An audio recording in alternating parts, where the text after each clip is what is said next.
Welcome to learn YouTube channel. NTPC previous year के series में reasoning के set 20 में क्वेश्चन नंबर 366 से लेकर 397 तक हम लोग फुल डिटेल सॉल्यूशन देखने वाले हैं सभी क्वेश्चन का।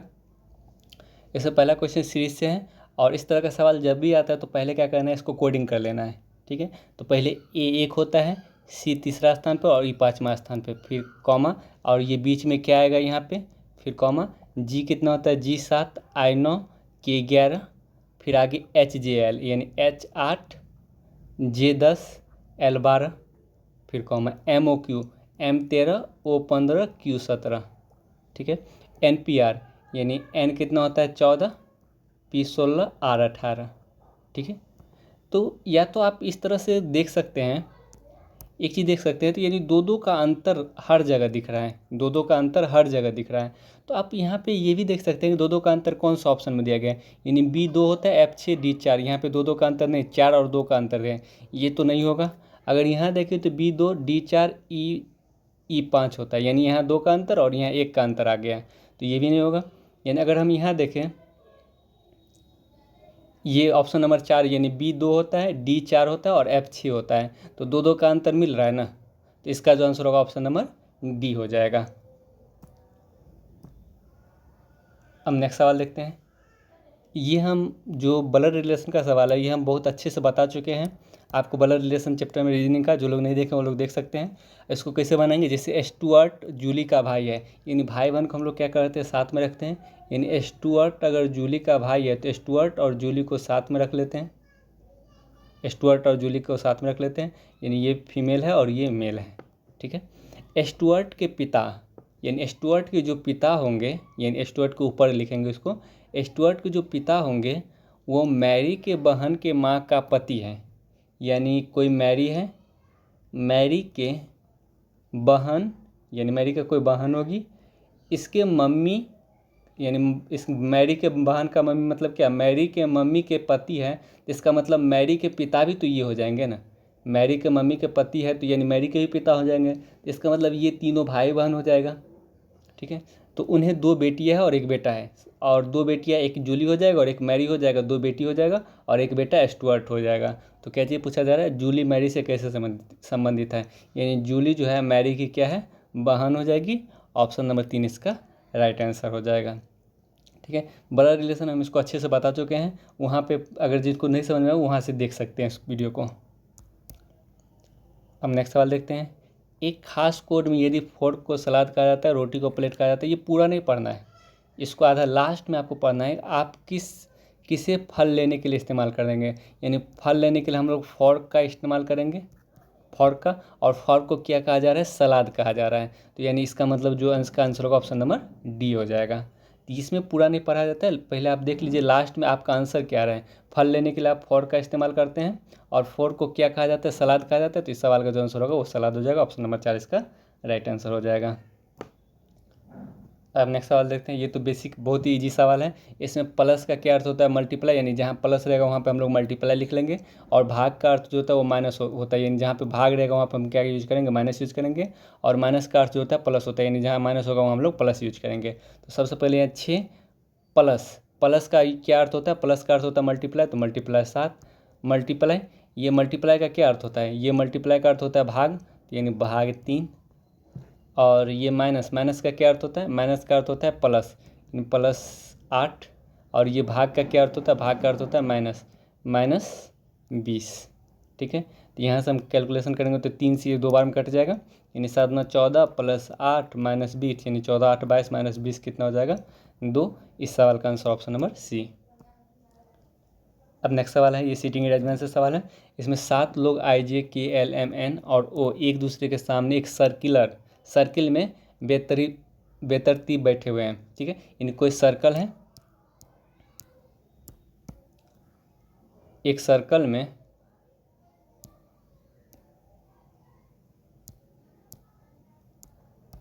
ये सर्कल में 7 लोग बैठे हुए हैं, तो 7 पहले हम लोग 7 लोग का निशान बनाए थे, एक यहाँ पे, एक यहाँ पे, 2 3 4 5 6 7, 7 लोग को हम लोग निशान बना दिए। अब जो सवाल यानी जो डाटा आपका एग्जैक्ट हो उस डाटा को यूज करना है, और जो डाटा एग्जैक्ट नहीं हो उस डाटा को साइड में लिख लेना है। और पढ़ना पूरा नहीं है, यानी पढ़ना केवल एक ही बार पढ़ना है, दोबारा पढ़ना नहीं है। जो भी डाटा दिया रहेगा उसको हम एक ही बार पढ़ेंगे, दोबारा पढ़ना नहीं है। यहाँ पे क्या बोला, जे ओ और एम के बीच में बैठा है, ये एग्जैक्ट डाटा नहीं है। यानी जे जो है ओ एम के बीच में बैठा है, यानी ओ इधर भी हो सकता है, एम इधर भी हो सकता है, या फिर एम इधर भी हो सकता है, ओ इधर भी हो सकता है। एग्जैक्ट डाटा नहीं है, तो इसको हम लोग क्या किए, साइड में लिख लिए। ठीक है, कोडिंग करके साइड में लिख देंगे। दूसरा, न तो एल ना ही आई के दाहिनी ओर है, यानी के दाहिनी ओर ना तो आई है और ना ही एल है। आई और एल में से कोई नहीं है दाहिना ओर में। ठीक है, ओ न तो के ना ही एन के बगल में है, यानी ओ जो है वो के और एन के बगल में नहीं है। हम ओ के बगल में के एन को लिख दे और काट दे, इसका मतलब क्या हो गया, ओ जो है के और एन के बगल में नहीं है। एन एम के बाएं से तीसरे स्थान पे, ये एग्जैक्ट डाटा है। अगर हम एन को यहाँ, एम के बाएं तीसरे स्थान पर ना, एम को अगर हम यहाँ रखते हैं और ये इधर की ओर मुँह किए हुआ है, तो इसका बायां हाथ किधर हो जाएगा, इसका बायां हाथ इधर हो जाएगा। इसके एम के बाएं तीसरा, यानी पहला दूसरा तीसरा, यहाँ पे कौन है, एन है, यहाँ पे एन आगे। अब नेक्स्ट क्या है, एल एन के तत्काल दाहिने नहीं बैठा है, यानी एन के दाहिना, अगर एन इधर देख रहा है तो एन का दाहिना हाथ किधर हो जाएगा, इस तरफ हो जाएगा। और एल जो है इसके तत्काल दाहिने नहीं बैठा है, इसका मतलब एल यहाँ पे नहीं बैठा है, तो यानी एल को हम यहाँ रखें और कट कर देते हैं। इसका मतलब क्या हुआ कि एल यहाँ पे नहीं बैठा है। ठीक है, हमारे पास जितना भी डाटा था हम उस सबको यूज कर लिया है, यानी जो एग्जैक्ट डाटा था उसको हम लोग बैठा दिए हैं, जो एग्जैक्ट डाटा नहीं था उसको हम लोग साइड में लिख लिए हैं। ठीक है, अब हमें दोबारा डाटा को नहीं पढ़ना है। अब हम यहाँ पे कुछ देखते हैं, इसी तरह से कोशिश करते हैं बनाने का। पहले अगर हम ये डाटा लेते हैं, जी जो है ओ और एम के बीच में है, जी क्या है, ओ और एम के बीच में है, तो देखिए अगर हम जे को यहाँ रखते हैं, जे को यहाँ रखते हैं तो ओ को यहाँ रखना पड़ जाएगा। ठीक है, जबकि क्या बोला गया है कि ओ के बगल में एन नहीं है, यानी एन के बगल में ओ नहीं होगा, तो इसका मतलब जे को हम यहाँ नहीं रख सकते हैं।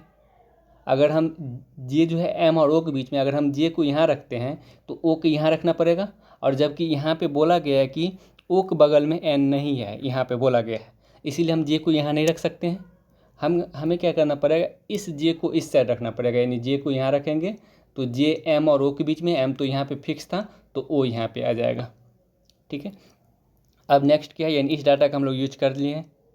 अब नेक्स्ट क्या है, के दाहिने ओर एल और आई नहीं है, यानी के दाहिने ओर एल और आई नहीं, ये डाटा भी नहीं यूज हो पाएगा। एक चीज़ और, ओ के बगल में के और एन नहीं है, यानी ओ के जो बगल में है वो ना तो के बगल में है और ना ही एन के बगल में, यानी के यहाँ पे नहीं आएगा और एन भी यहाँ पे नहीं आएगा। वैसे एन से कोई मतलब नहीं, क्योंकि एन यहाँ पे फिक्स हो चुका है, यानी ओ के बगल में के नहीं होगा। अब देखिए कि अगर अब हमारे पास 3 व्यक्ति बचा है, कौन कौन, एक बचा है के, दूसरा बचा है आई और तीसरा बचा है एल, 3 व्यक्ति बचा है।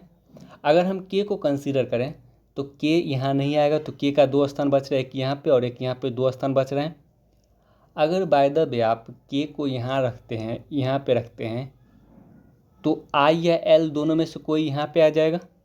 के को अगर यहाँ रखेंगे तो आई या एल दोनों में से कोई एक यहाँ पे आ जाएगा, जबकि यहाँ पे स्पष्ट रूप से बोला गया है कि के दाहिने ओर आई और एल नहीं है। अगर के यहाँ बैठेगा तो आई और एल में से कोई एक व्यक्ति यहाँ पे चला आएगा, जबकि यहाँ स्पष्ट है कि आई और एल जो है वो के दाहिने ओर नहीं है। तो इसका मतलब के का स्थान ये नहीं होगा, यानी के अगर यहाँ भी नहीं बैठेगा, के यहाँ नहीं बैठा, यहाँ नहीं बैठा, तो के का स्थान एक ही है यहाँ पे, यानी के बैठ गया। तो अब हमारे पास के भी बैठ गया, तो अब 2 व्यक्ति बचा आई और एल, तो एल यहाँ नहीं बैठेगा तो एल यहाँ बैठ जाएगा, और जो आई का एक ही स्थान यहाँ पे हो गया। ठीक है, जब हमारे पास सारा डाटा का यूज हो जाए, जब ये सीटिंग अरेंजमेंट पे सब कुछ अपनी एक जगह पे बैठ जाए, तब क्या करना है, अब हम सवाल को ईजिली सॉल्व कर पाएंगे। पहला सवाल क्या, एल किसके तत्काल बाईं ओर बैठा है, यानी एल जो है किसके बाईं ओर है, यानी एल एन के बाईं ओर है। एन अगर इधर बैठा है तो एन का बायां ऊपर की तरफ और दायां नीचे की तरफ हो जाएगा। एन अगर इधर देख रहा है तो एन के बाएं कौन हो जाएगा, एल, यानी इस सवाल का जो आंसर होगा ऑप्शन नंबर 3 हो जाएगा, यानी एल जो है एन के बाईं ओर बैठा है। दूसरा सवाल क्या है, कौन एम के बाएं दूसरा स्थान पे है, तो एम कहाँ पे बैठा है, यहाँ पे। एम के बाएं दूसरा स्थान पे कौन है, यानी बाएं बोले तो क्लॉकवाइज चले जाएंगे, यानी अगर कोई व्यक्ति ऊपर की ओर देख रहा है तो उसका बायां किधर हो जाएगा, इस साइड हो जाएगा, पहला दूसरा, यानी आई, ऑप्शन नंबर 2 इसका राइट आंसर हो जाएगा। एम के बाएं दूसरा स्थान पे आई। तीसरा, ओ सर्कल छोड़कर चला जाता है, यानी ओ को हम लोग हटा देते हैं, यानी ये सर्कल छोड़ के चला गया ओ। तो जे के दाहिने से पाँचवें स्थान पर बैठा है, यानी जे के दाहिना पाँचवा, यानी जे का दाहिना अगर बोले तो एंटी क्लॉकवाइज जाएंगे। देखिए, बायां बोले तो क्लॉकवाइज घूम जाना है और दायां बोले तो एंटी क्लॉकवाइज घूम जाना है। यानी जे का दाहिना, यानी जे अगर इधर की ओर देख रहा है तो उसका दाहिना हाथ इधर हो जाएगा ना, आप अपने हिसाब से देख सकते हैं। तो पाँचवें स्थान पर कौन हो जाएगा? पहला, दूसरा, तीसरा, चौथा और पाँचवें स्थान पे एम आ गया, यानी ऑप्शन नंबर 1 इसका राइट आंसर हो जाएगा। अब नेक्स्ट सवाल देखते हैं। निम्नलिखित चित्र का अध्ययन करें और उस पर आधारित सवालों का जवाब दें। यानी ये 3 डायग्राम दिया गया, एक ये जो सर्कल है वो रेखागणित पढ़ने वाले के लिए है, ये जो सर्कल है वो बीजगणित वाले के लिए, और ये जो सर्कल है वो त्रिकोणमिति के लिए है। ठीक है, इसी डाटा के आधार पर हमें सवाल का जवाब देना है। पहला सवाल है, जो छात्र रेखागणित की जगह त्रिकोणमिति को पसंद करते हैं उनका अनुपात क्या है? यहाँ पे मेन ये समझना था,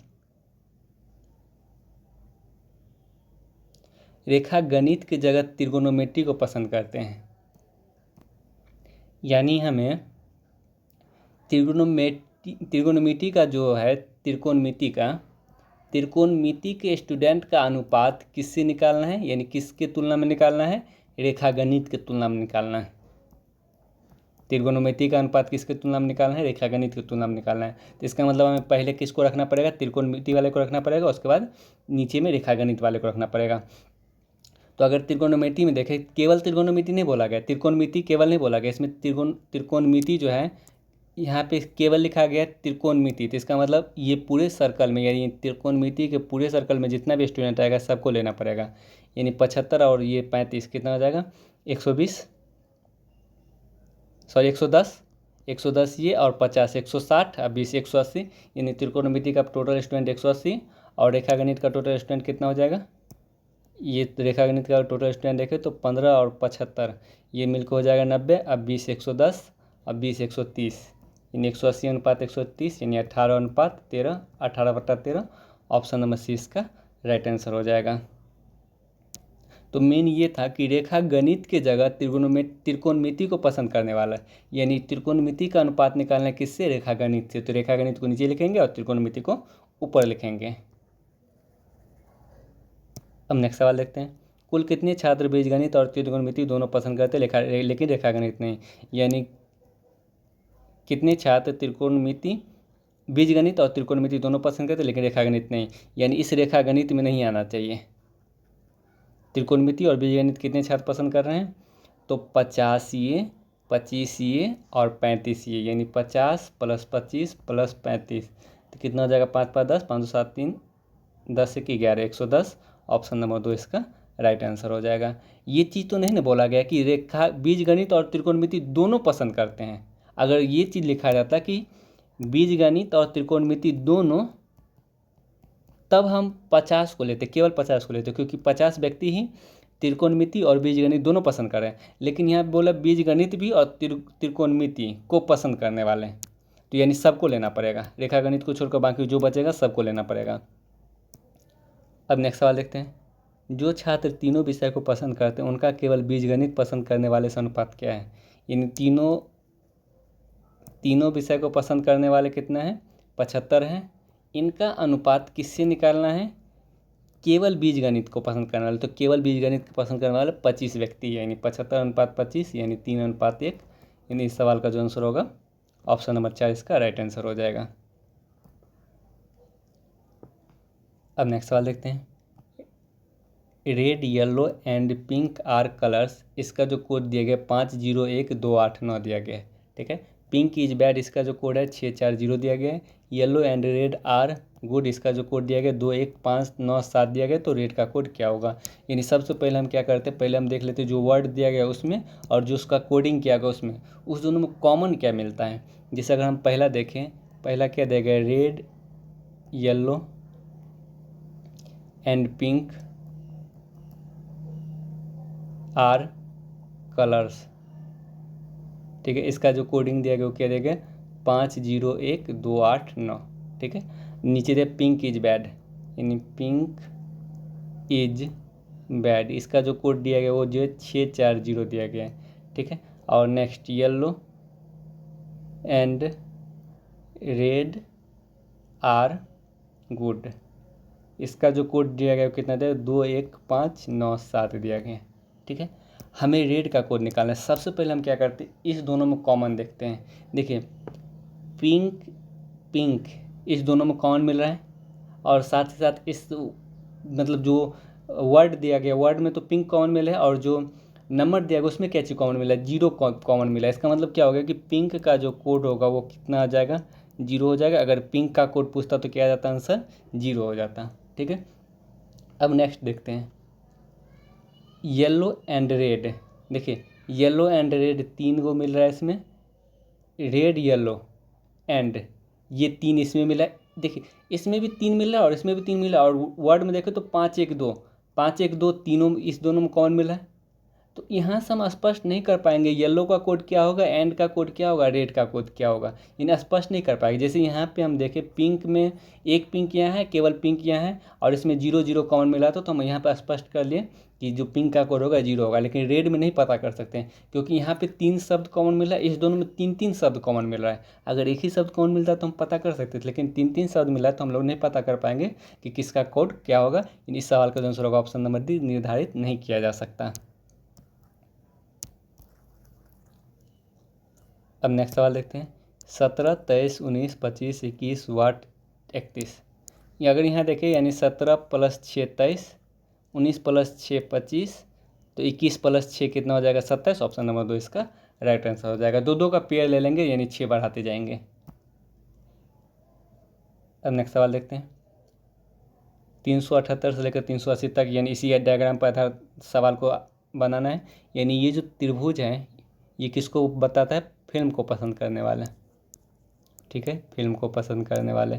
और ये जो सर्कल है ये स्पोर्ट्स को पसंद करने वाले, स्पोर्ट्स। और ये जो वर्ग है ये किसको बताता है, ये फोटोग्राफी को पसंद करने वाले को बताता है।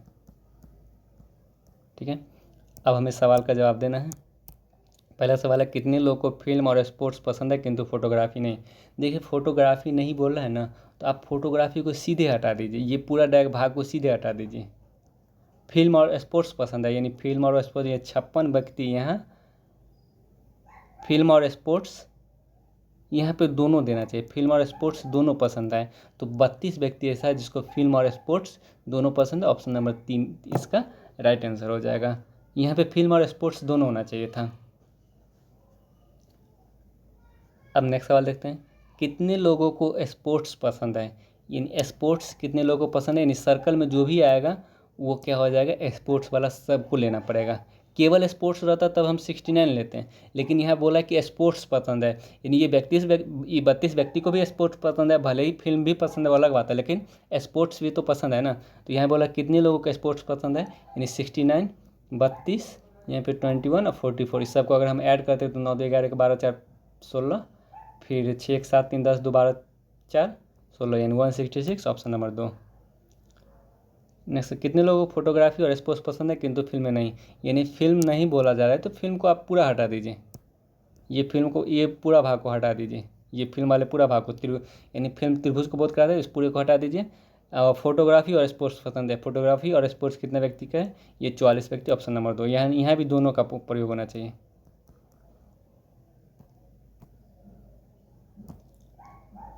अब नेक्स्ट सवाल देखते हैं। और ये जो कथन निष्कर्ष का सवाल जब भी आए इस तरह का सभी और कुछ वाला, इसको आप लोग वेन डायग्राम से बनाएगा, उससे इजीली सॉल्व हो पाएगा। सभी साइकिल कार हैं, अगर जो लोग प्रैक्टिस किए होंगे उनको पता होगा कि सभी जब वाला जब भी आता है तो ये कोई भी नहीं वाला, यानी कोई नहीं वाला जो निष्कर्ष होता है वो गलत हो जाता है। ठीक है, और कुछ वाला जो यानी जहाँ पे सभी वाला स्टेटमेंट हो वहाँ कुछ वाला स्टेटमेंट सही हो जाता है। यानी इस स्टेटमेंट को देखने के साथ ही आंसर लगा सकते हैं, केवल 2 निष्कर्ष निकलता है।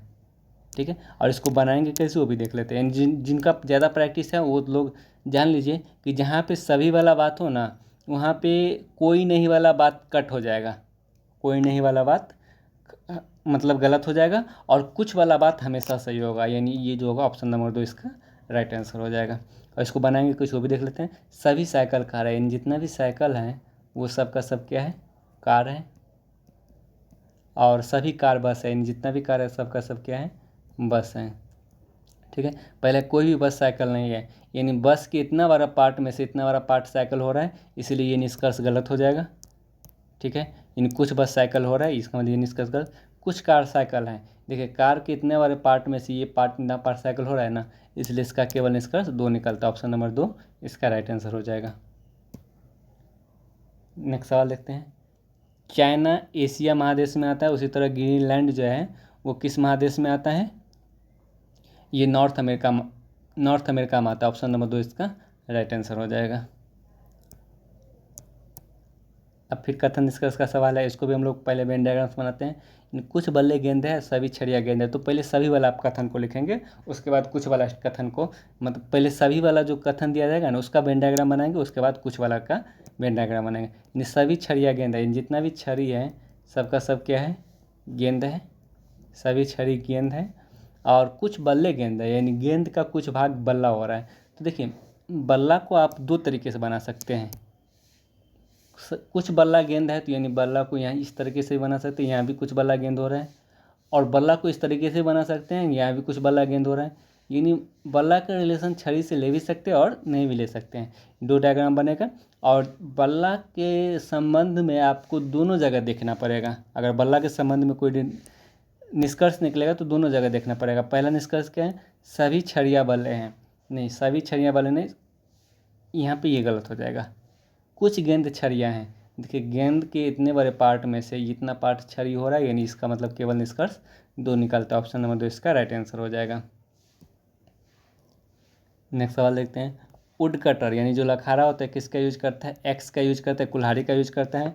उसी तरह जो चेफ होता है वो किसका यूज करता है? चाकू का यूज करता है, नाइफ का। अब नेक्स्ट सवाल देखते हैं। प्रतीकों के लिए उपयुक्त सेट का चयन कीजिए।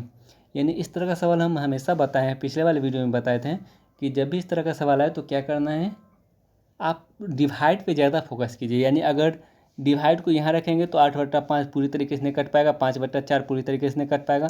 तो डिवाइड का एक पॉसिबल जगह बन रहा है, वो यहाँ पहला स्थान पे 72/8 रहेगा तो 9 आ जाएगा।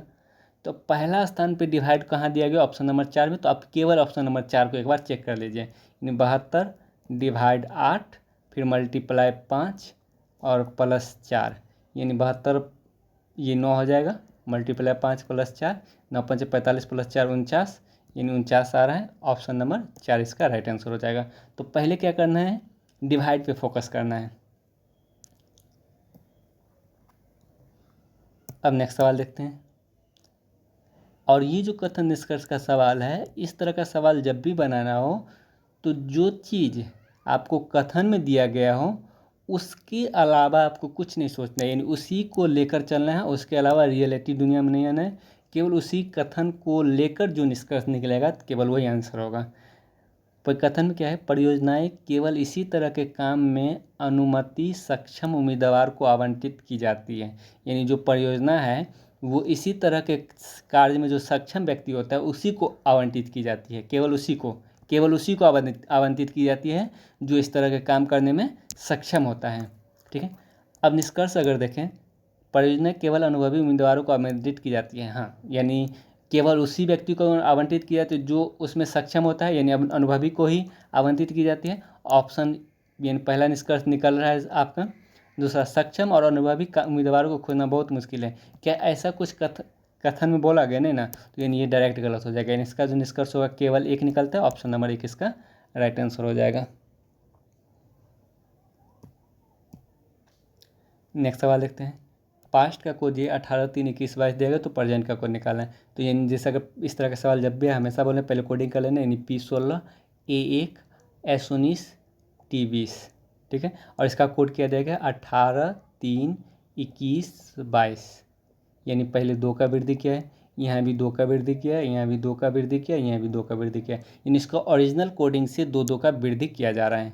ठीक है, तो यहाँ पे P16 होता है तो 16 + 2 18, 18 यहाँ भी है, सभी ऑप्शन में दिया गया है। R18 होता है, 18 में 2 जोड़ेंगे तो 20, 20 2 ऑप्शन में दिया गया, तो ये दोनों ऑप्शन खत्म।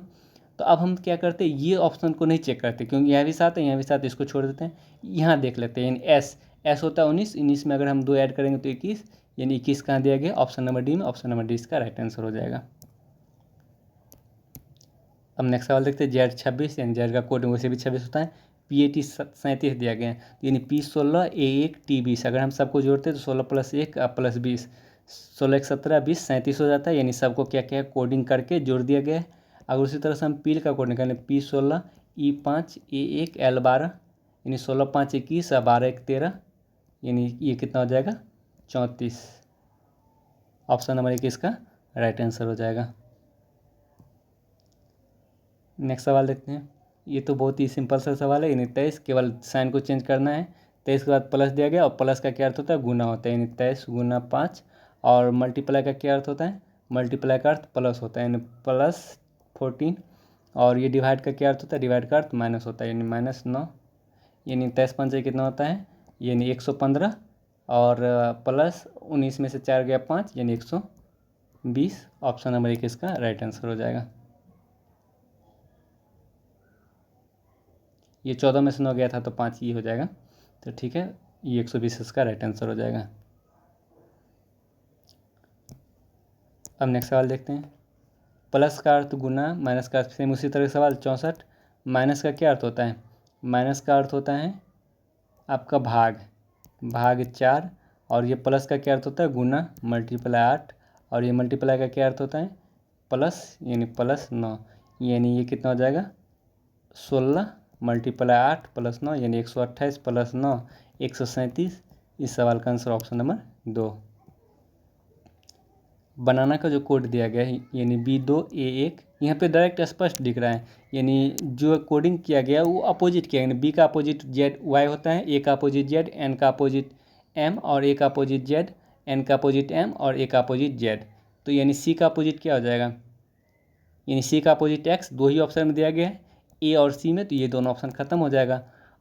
O का अपोजिट L, ठीक है, यानी C का अपोजिट Z, O का अपोजिट L, फिर XL ठीक है। उसके बाद N का अपोजिट M, तो ये भी दिया गया है। U होता है 21, 21 में अगर हम 6 जोड़ेंगे तो 27, यानी U का एक ही अपोजिट हो जाएगा क्या, F हो जाएगा। तो F कौन सा ऑप्शन दिया गया है, C में, तो ऑप्शन नंबर C इसका राइट आंसर हो जाएगा। ठीक है, अपोजिट होने के लिए क्या होना पड़ता है, दोनों का योग 27 होना पड़ता है। जैसे U 21 होता है और F 6 होता है, तो 21 + 6 27 हो गया ना। तो अपोजिट में क्या होता है, दोनों का योग 27 हो जाता है। अब नेक्स्ट सवाल फिर सीटिंग अरेंजमेंट से है, और इसको बनाने के लिए सबसे बेस्ट तरीका क्या होगा, सबसे पहले जो भी नाम दिया गया उसको पहले लिख लेंगे, यानी फू, मू, कू, हु और लू, ये 5 व्यक्ति हैं। ठीक है, सबसे पहले जो चीज़ आपको एग्जैक्ट दिया गया हो उसको उसके आगे लिख लेंगे, और जो चीज़ नहीं दिया गया हो, यानी जो चीज़ एग्जैक्ट नहीं बैठ रहा हो, उसको हम लोग साइड में लिख लेंगे। लेकिन कथन को दोबारा नहीं पढ़ना है, केवल एक ही बार पढ़ना है। जैसे मुँह ना तो केला लेता है ना ही नारंगी, यानी मुँह ना केला ना नारंगी, तो इसको हम लोग केला और नारंगी को साइड में लिखकर काट देंगे। इसका मतलब ये हो गया मुँह केला और नारंगी कुछ नहीं, इस दोनों में से कुछ नहीं लेता है। मुँह के बगल में केला और नारंगी लिख के काट देंगे। लू को सेब पसंद है, वो उसे उठा लेता है, यानी लू को सेब पसंद है, तो इसके लू के आगे सेब लिख देते हैं। ठीक है, कू ना तो आलू बुखारा लेता है ना ही केला, यानी कू जो है ना तो आलू बुखारा लेता है और ना ही केला लेता है। ठीक है, नेक्स्ट है फू सेब लेना चाहता है लेकिन आम ले लेता है, यानी फू क्या ले लेता है, आम ले लेता है। ठीक है, और कुछ कथन नहीं दिया गया। अब आते हैं, अब जो चीज़ डायग्राम जितना भी कथन मेरे पास दिया गया तो सबको हम यहाँ पे यूज कर लिए हैं।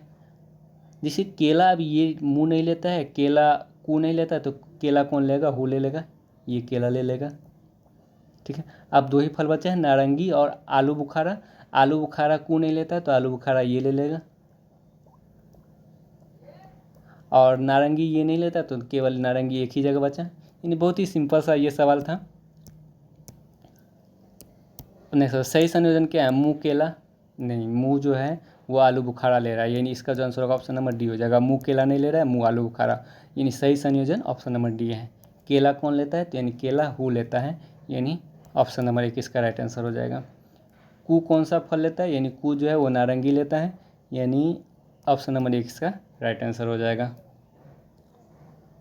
नेक्स्ट सवाल ऐसे, जैसे कार जो है वो पेट्रोल से चलता है, उसी तरह लोकोमोटिव जो है वो कोयला से चलता है। ऑप्शन नंबर सी इसका राइट आंसर हो जाएगा। लोकोमोटिव मतलब रेल का इंजन जो होता है उसको लोकोमोटिव बोला जाता है, लोकोमोटिव।